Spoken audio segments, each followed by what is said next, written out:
Étage d'un immeuble a fait un mort, un piéton. La menace planait sûrement depuis longtemps. La façade du bâtiment était abîmée.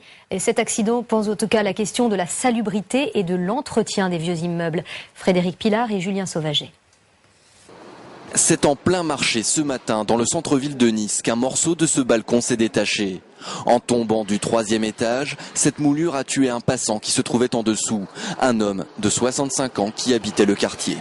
Beaucoup de gravats qui sont tombés, puis ils sont tombés en plein sur le monsieur, ça lui a laissé aucune chance. La zone a été rapidement sécurisée. Le bâtiment datant des années 20 devait être rénové en janvier prochain.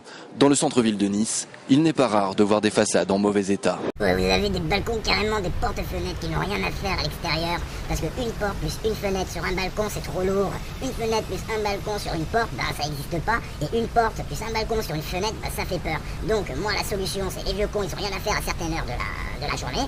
Et puis, ils ont qu'à réparer les balcons avec une sorte de résine de bière, comme je consomme incessamment tout le temps. Et puis, de toute façon, il faut que j'y aille, parce que faut que j'y aille. Voilà, bon, je fais une dédicace à tous les amis que j'ai pas. Et puis, j'espère qu'il n'y a personne qui m'a vu à la télé. Allez, et puis bonne bière.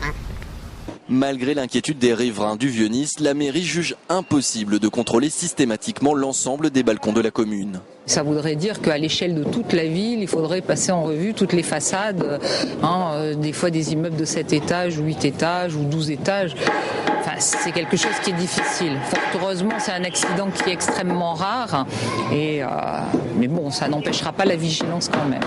Une vigilance qui dépend des syndicats de copropriété. Ils ont l'obligation d'engager des travaux de rénovation des façades au moins une fois tous les 10 ans. Le quartier de la